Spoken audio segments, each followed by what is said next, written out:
आप देख रहे हैं पूर्वांचल के चैनल के माध्यम से तमाम अहले वतन को हम दरगाह हज़रत बाबा मुबारक खां शहीद की उसकी मुबारकबाद पेश करते हैं और इसी संबंध में बुलाया कि हज़रत का उर्स 6, 7, 8 मई को बड़े अजीमुशान तरीके से मनाया जा रहा है। अच्छा, हज़रत कब से यहाँ पर स्थापित है? ये उर्स की परंपरा कब से चली आ रही है?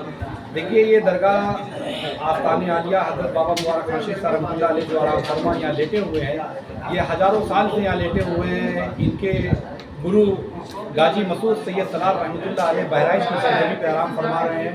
उन्होंने इन्हें गोरखपुर की सरजमी पे भेजा है। तो ये हज़ारों साल से उर्स मनाया जा रहा है। इसी क्रम में आपको एक बात बताना चाहेंगे कि सम्राट लेखक मुंशी प्रेमचंद ने जो ईदगाह कहानी चिमटे वाली हामिद लिखी हुई है, ये वही उर्स वही मेला है जिन्होंने सम्राट लेखक मुंशी प्रेमचंद ने लिखा।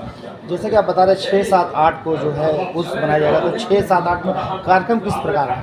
6 तारीख को जलसा ईद मिलादुन नबी का प्रोग्राम है, दस्तारबंदी का प्रोग्राम है, गुस्ल शरीफ का प्रोग्राम, गुस्ल का प्रोग्राम है, तमाम रवायती प्रोग्राम जो दरगाह की है, धुलाई वगैरह ये सब होते रहेंगे। 7 तारीख को कवाली का मुकाबला है जुनैद सुल्तानी से और वसीम साबरी से। जुनैद सुल्तानी बदायूं से आ रहे हैं, वसीम साबरी दिल्ली से आ रहे हैं। 8 तारीख को इसी क्रम में शरीफ परवाज कानपुर से चल के आ रहे हैं, वसीम साबरी दिल्ली से आ रहे हैं। तो शानदार मुकाबला कवाली का होगा। आपके चैनल के माध्यम से तमाम अहले वतन को ये गुजारिश करते हैं कि हज़रत के उर्स में आए, हज़रत के आस्थाने में आए, मददें मांगे, मुरादें मांगे, हज़रत के फैज़ से फैज़याब हों।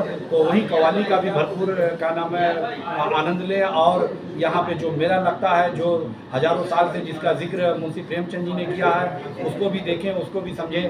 पहले तरह तरह की किताबों की दुकानें लगा करती थी और तमाम दूर दराज से लोग आते थे। तो मेला जो होता है या उर्स जो होता है, कहीं ना कहीं देश की एक अर्थव्यवस्था का भी उर्स काम करता है। आप देखिए कि जब एक मेले में लोग दूर दराज से चल के आते हैं तो हमारा पैसा रोटेट करता है, तो वो देश हित में लोगों तक पहुंचता है। तो कहीं ना कहीं देश की अर्थव्यवस्था में भी हमारा उर्स काम करता है। ज़ायरीन सुनने में आ रहा है कि उत्तर प्रदेश के साथ अन्य राज्यों से भी आ रहे हैं, नेपाल से भी जी, हिंदुस्तान के तमाम मुख्तलिफ सूबे से हमारे ज़ायरीन आ रहे हैं। लद्दाख से चल के भिक्खू सेंगर साहब आ रहे हैं। तो वहीं दिल्ली से विवेक मोदी जैन जी आ रहे हैं।